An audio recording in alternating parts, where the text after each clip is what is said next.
الزوج طلع شاذ، اتجوز وخلف وكان بيطفي السجاير في جسم مراته وبيضربها بالكرباج كمان.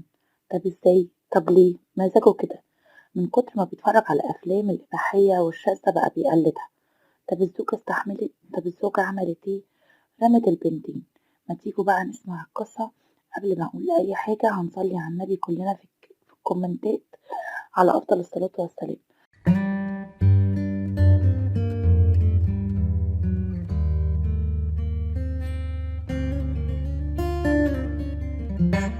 مشكلتنا النهاردة من الإمارات اللي اتهزت أركانها كلها، والمشكلة دي عملت ضجة كبيرة جدا في إمارة دبي. حمد اللي أبوه حب يجوزه، حمد اللي أبوه حب يفتح له بيت ويستره ويعمل له أسرة وعيلة.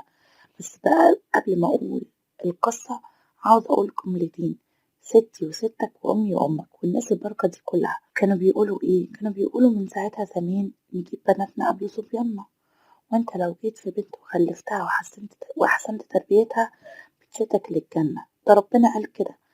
حمد ربنا أنعم عليه ببنتين، بس ما كانش حاطط في دماغه بنات ولا صبيان. حمد بعد الجواز ابتدى يشوف أفلام إباحية ويشرب ويعمل اللي بيشوفه في الأفلام دوت مع مراته. يعني كان بيجيب سجاير ويطفيها فيها وبيقول لها اركعي تحت مني كنوع من أنواع السادية، وكان بيضربها بكرباج سوداني. الزوجة استحملت سنين السنين وخلفت منه بنتين، واحدة 7 سنين وواحدة 8 سنين. بعد ال8 سنين انفجرت وقالت مش قادرة أكمل ومش قادرة أعيش، أنت مش طبيعي، أنا مش قادرة أعيش معاك ولا أكمل معاك. سابت له الجمل بما حمل، وهناك البنتين بيبقوا تحت حضانة أبوهم. مادام الأم مشيت حمد مهتمش ولا أي حاجة، جاب البنتين وعيشهم معاه عادي جدا. كل الحكاية إن هو جاب عشيقته. أيوة عشيقته بالظبط كده زيه، غاوية نفس الطباع السادية، وكانت بتطفي في جسمه سجاير زي ما كان بيطفي في جسمها. طب اقروا انتوا تعرفوا السادية ايه. المهم عاشوا مع بعض كده في قلب البيت وحاجة آخر قذارة، وقالت له بقول لك ايه، ما تيجي نزود المتعة شوية. قال لها هنعمل ايه؟ قالت له انت معاك بنتين، هات البنت اللي عندها 8 سنين واحنا مع بعض أثناء العلاقة نقعد نطفي السجاير في جسمها، نضربها هتصرخ أكتر وهتزيد متعتنا أكتر. قعد حمد يفكر في كده، الله بس دي كده هتشوف واحنا لأ، احنا ممكن نغمي عينيها ونعذبها. جاب البنت فعلا وعملوا كده، وبقى يعذبوا فيها وربطوها عشان ما تجريش، بس يسمعوا الصريخ علشان المتعة تزيد، ويزيدوا في الرذيلة ويزيدوا في قلة الأدب ويطفوا في جسم البنت ويعملوا حركات قذرة في البنت. المهم فضلوا يضربوا فيها ويضربوا ويضربوا لحد ما كسروا دراعها وعملوا لها تهتك في الجمجمة. والبنت ناس فاقوا بقى من أثناء العلاقة. ايه ده احنا في غيبوبة، احنا ما حسناش بالبنت، ايه ده هي ماتت. البنت شالوا البنت ودوها الحمام ورموها في الحمام لحد ما يرجعوا يكملوا علاقتهم الشاذة دي. كل ده حقيقي حصل بعد ما خلصوا العلاقة الشاذة دي. راحوا دخلوا الحمام، كانت البنت قطعت أنفاسها الأخيرة، حتى ما كانش فيها نفس طالع نازل. هنعمل ايه؟ هنسوي ايه؟ خدوا البنت وراحوا دفنوها في مقابر في مكان آمن في دبي. يا ترى بقى العشيقة المزيفة دي اكتفت؟ لا ما اكتفتش وعاوزة علاقة شاذة تاني وفي بنت تانية نعمل فيها اللي احنا عاوزينه. يا نهار اسود، هيجيبوا البنت 7 سنين يعملوا فيها نفس اللي حصل مع البنت اللي عندها 8 سنين، اللي كان أبوها وعشيقته الشواذ عملوه فيها. أبوها السبب كان في كل القرف ده. المهم البنت طبعا شافت أختها وهي بتجرالها كده وسمعت صوتها كمان وشافتهم هما بيودوها الحمام، جريت على جدها. هما كانوا رايحين يجيبوها.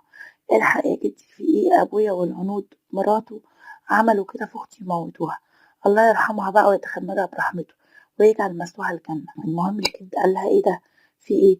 المهم تم اعتراف ان هو في شبه غيبوبة من المتعة الشاذة اللي هي فيها عنود. حسبي الله ونعم الوكيل. طبعا الجد ما سكتش والبنت بلغت امها، والام الله يصبرها برضه ما سكتتش. تم إلقاء القبض على الأب والهنود، واللي طبعا الإمارة بتاعت الإمارات أو إمارة دبي عندهم تقنية حديثة كده، يعني ما كانش عندهم استعداد للإنكار لأن الكاميرات كانت في كل مكان وكانت جايباهم وهم لافين البنت وعشقته كانت راكبة معاه وراكبين العربية وجريوا يدفنوها وبعدين رجعوا مع بعض تاني. بص يعني بسرعة بسرعة في البوليس وفي التحقيقات، وبسرعة في الحكم، وبسرعة في كل حاجة. طبعا ما كانش في مفر ان هو يعترف. الزوجة الاولى ام البنتين اعترفت باللي كان بيعملوا فيها واكتشفت على اللي كان في جسمها.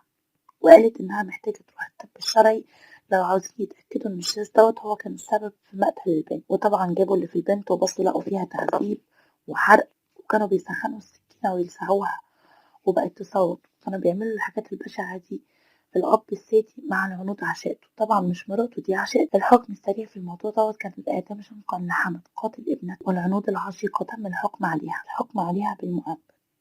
يا ترى ايه اللي حصل؟ أمي اتقهرت على بنتها وندمت على إنها سابتهم في نفس الوقت، كان لازم تعمل كده وتنجو بحياتها. هي دي قصة النهاردة، هي صعبة جدا جدا، بس أنا عندي نقطة هنا. لما الراجل أو الست ربنا يديهم الحلال، ايه لازمة الفرجة على أفلام الإباحية؟ ربنا سبحانه وتعالى أمرك إن أنت تعاشر زوجتك من المكان الفلاني، ايه لازمة بقى إن أنت تبدع ولازم تبقى شاذ؟ وليه عاوز تعمل كل الحاجات دي؟ ليه يبقى عندك عشيقة؟ ليه ما يبقاش عندك واحدة تحبها في الحلال؟ وليه الزوجة حلالك اللي انت ربنا ادالك الشرع ان انت تعمل فيها اللي انت عاوزه ما بتحلاش في عينيك زي ما بتحلى في عينك الست الحرام اللي انت بتجيبها من بره؟ ليه ما بنتقيش ربنا؟ ليه ما بناخدش كل القصص والبلاوي السودة دي اللي احنا بنعرضها؟ يا ريت نتعظ منها وكلنا نحمي نفسنا وما نكررش دوت وما نعملش ده وما نسويش ده. ليه ما نحافظش على أولادنا؟ ليه ما نخافش من ربنا؟ كل ده ليه؟ وليه ما بنخافش من الناس اللي موجودة اللي بتتهمني هنا بالتأليف؟ كتير من الناس اللي موجودة بيقولوا إن القصص دي انتي بتجيبيها منين؟ انتي ما عندكيش غير القصص بتاعت فلان اللي قتل فلان اللي حب فلانة اللي قال لنا خالد فلان، كل دي حاجات وجرايم، كل دي جرايم موجودة. أنا مش عارفة انتوا مش عاوزين تصدقوا ولا انتوا متأكدين إنها حقيقة، بس بتقنعوا نفسكم إن ده تأليف عشان ما ترضوش بالواقع، لأن هو ده الواقع وهو ده اللي موجود في الدنيا. الدنيا مش وردي، فيها خير وشر، حلو ووحش. مش عارفة أقول إيه ولا أتكلم، بس حسبي الله ونعم الوكيل في كل ظالم وكل مفتري وكل مدعي. شكرا لكم يا حبايبي، وتابعيني قصة جديدة وحكايات دينا، انتظروني تاني في قصة جديدة.